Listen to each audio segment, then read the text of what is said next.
it's appropriate that we conclude with an outstanding freshman, Congressman Mike Lawler of New York. Thank you, Chairman.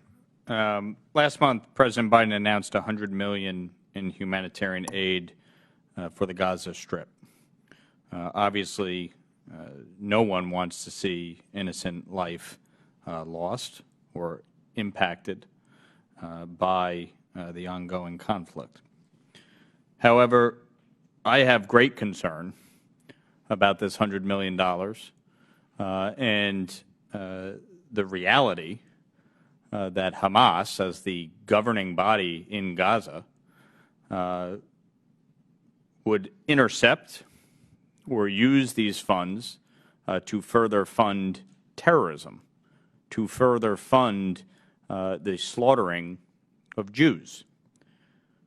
Who is receiving these funds, and what accountability measures are there to ensure that Hamas does not have access to it, and what would be the response of the administration if they found that, in fact, these funds were somehow being utilized to further Hamas's terrorism?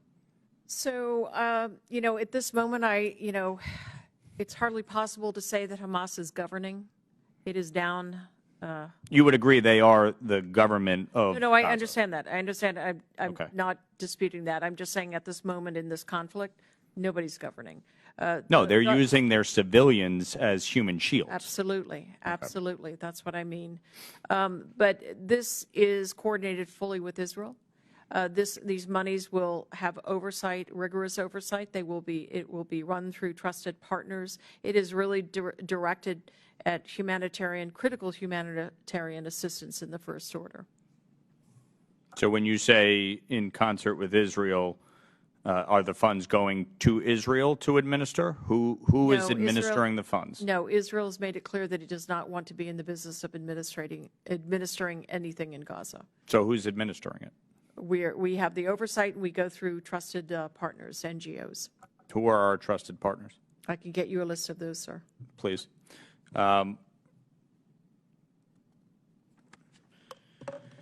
In terms of Iran, it is clear to many of us, including from reporting by the Wall Street Journal, that Iran played some role in the lead up to these attacks, that Iran has continually backed and funded Hamas, that the stated intention ultimately is to wipe Israel off the face of the earth. We all acknowledge that.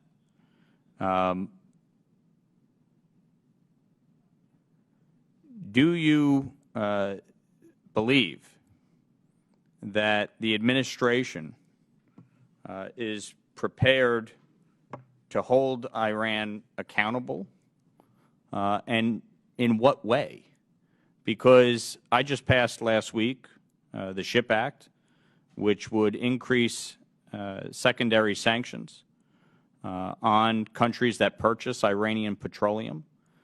Since Joe Biden took office, Iranian petroleum sales and the revenue thereof has increased by 59%. What is the administration doing to hold Iran accountable? Thank you for your question.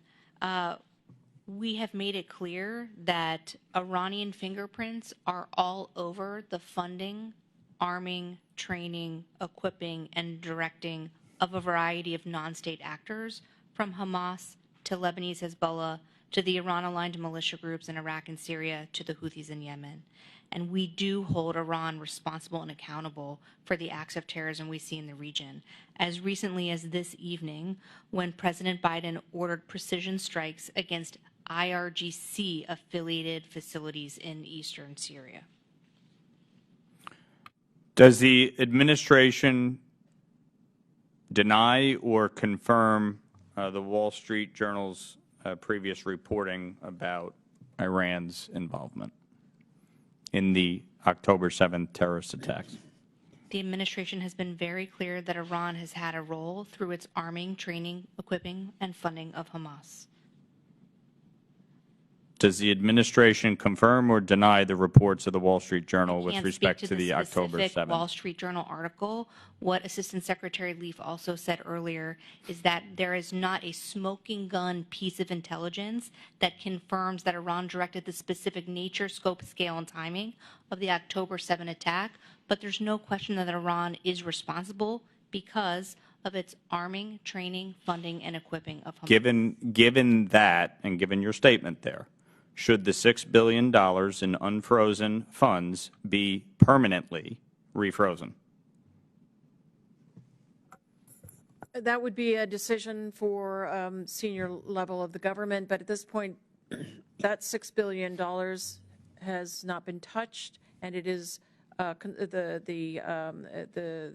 use of it is for humanitarian purposes only. I yield back.